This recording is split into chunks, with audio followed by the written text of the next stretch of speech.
Cláudio, Sônia, ouvintes aqui do Jornal. Gente, a Bruna Barbosa está ao vivo conosco. A Bruna tem informações aí sobre a repercussão da entrevista de sexta-feira passada, né? Do presidente da Câmara Federal, o deputado Arthur Lira, que conversou conosco aqui com exclusividade, trouxe muitas informações e uma das repercussões é em relação à pauta da segurança pública na Câmara, que deve ganhar celeridade ainda nesse semestre, né, Bruna? Bom dia. É isso, Pedro. Bom dia para você, para todos que nos acompanham por aqui.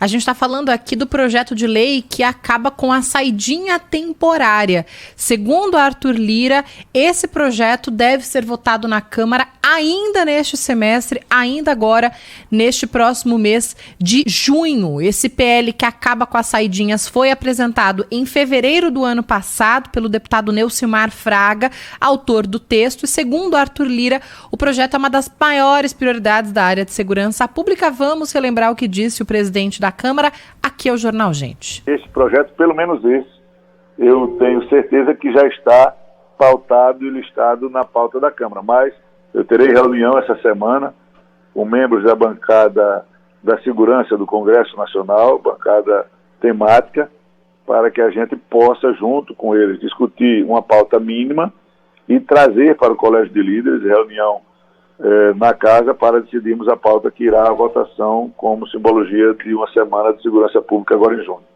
Então há a possibilidade, presidente, que esse projeto da saidinha seja votado ainda nesse primeiro semestre? Não, esse será votado muito rapidamente agora em julho. Bom, hoje esse benefício é concedido a todos os presos do semiaberto, desde que estejam com os requisitos exigidos na lei. E aí são eles: cumprimento de pelo menos 1/6 da pena para primários e 1/4 para reincidentes. Lembrando que esse é um benefício dado pela própria Justiça. Os condenados também precisam ter bom comportamento no presídio para que tenham direito a essas saídas.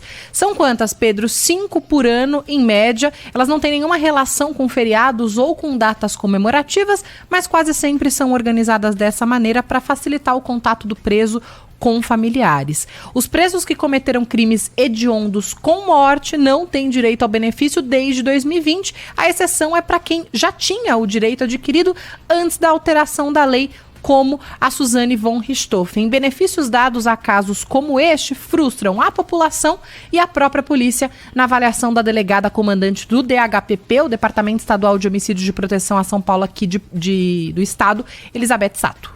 Eu acho que para nós é de extrema relevância e interessante que eles permaneçam presos, sim. Foram julgados por um crime que praticaram e têm que cumprir a sua pena na sua integralidade. Mesmo porque a gente teve notícias recentes de saídas. No caso da Suzane, por exemplo, ela não tem nem mãe má porque ela matou a mãe. Então, como é que pode ter uma saída temporária para o Dia das Mães? São as benesses da lei que nós, policiais, a própria população não entende como importante e salutar. Doutora Elizabeth Sato, do Departamento Estadual de Homicídios e Proteção à Pessoa, o DHPP aqui de São Paulo. Durante o período em que o preso está afastado do presídio, é claro que ele tem que fornecer à Justiça um endereço fixo que pode ser encontrado durante toda a saidinha, que é programada. Tem dia e horário, né, para o preso sair e voltar para o local. E os presos que não retornam são considerados foragidos e, se forem recapturados, é claro, perdem o benefício. Uma outra justificativa da Justiça para essas saidinhas é a ressocialização do condenado. No entanto, de acordo com o pesquisador e doutor em Direito Penal e Ciências Policiais, Rodrigo Vilardi, dados da Polícia Militar aqui de São Paulo mostram um aumento da criminalidade durante esse período.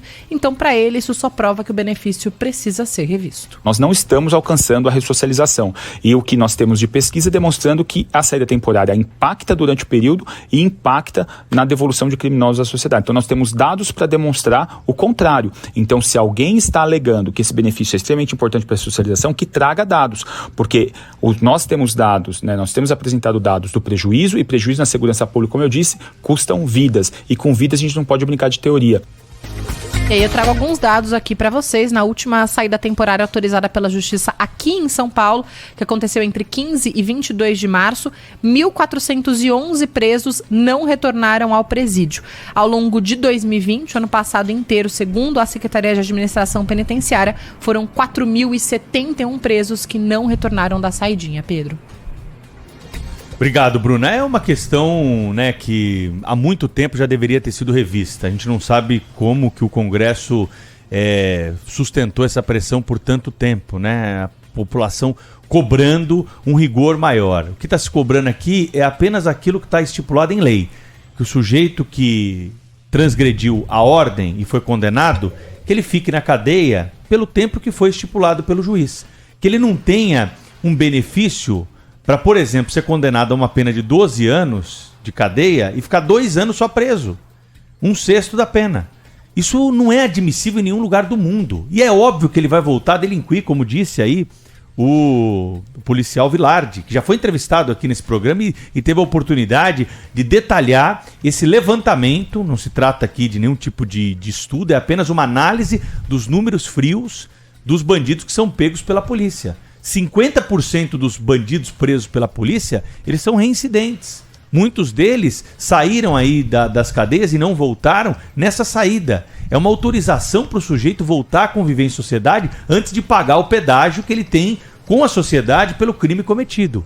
Então é inadmissível que nós tenhamos essa situação perdurando por mais tempo. Isso tudo tem a ver com a insegurança que a gente vive, com o crescimento das facções criminosas, com o crescimento das modalidades criminosas, porque às vezes é um trabalho de enxugar gelo mesmo. A polícia vai lá e prende, dá para a justiça pune, fica um pouquinho só preso e logo já volta para as ruas para novamente cometer crimes.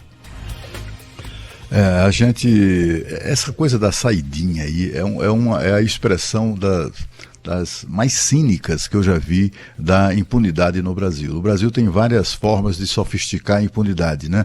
Uma delas é uma invenção ainda mais recente, que é a da audiência, das audiências de custódia, não é? E também essa prática que é corrente no Brasil agora, recentíssima, né?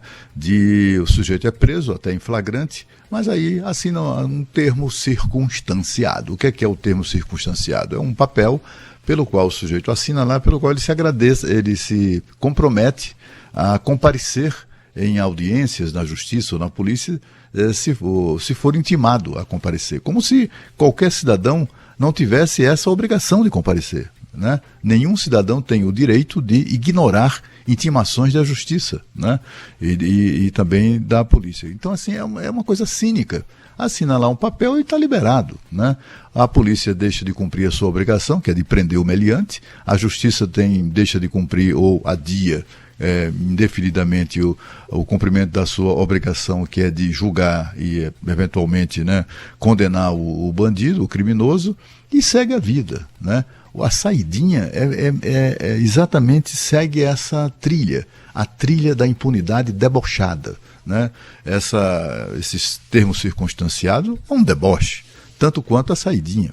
É aquela coisa que a Bruna se lembrou agora, a gente está sempre aqui mencionando, né? É Suzane von Richthofen tendo matado a mãe, ser liberada para comemorar o Dia das Mães. Isso é um deboche, né? Isso é um deboche.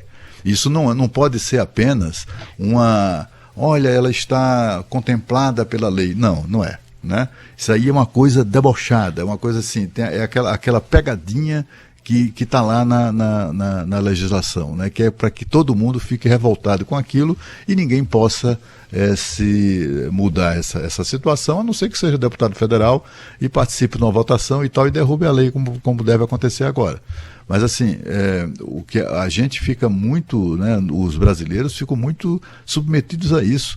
Ana Jatobá sendo liberada para comemorar o Dia da Criança. Meu Deus! Isso é um absurdo. Que isso? Tudo é absurdo, Cláudio. Você está citando aqui cada exemplo que é um tapa na cara da sociedade, como se diz. De fato. É um tapa na cara, tapa na cara. E a gente fica aqui debatendo e ninguém responde. Vê se alguém ligou para a rádio para explicar isso para gente. Não dá para entender, o ouvinte não está entendendo também. Eles não têm o que dizer, né, com relação a isso, né, Sônia? Eles não têm o que dizer. É um deboche permanente, né? Gente que levou sofrimento, dor à sua própria família, a sua própria mãe, né, o bandido, né, não pensou em mãe, não pensou em filho, não pensou em família, não pensou em ninguém quando resolveu cometer o crime. Aí chega lá na saidinha, o cara vai comemorar o dia da mãe. A mãe, quando olha para a cara do meliante, deve olhar assim, rapaz, ele só lembra coisa ruim, né? Mas tá lá, comemorando nada, né? Na verdade ele foi solto com esse objetivo, mas só que ele vai delinquir em grande parte dos casos, né?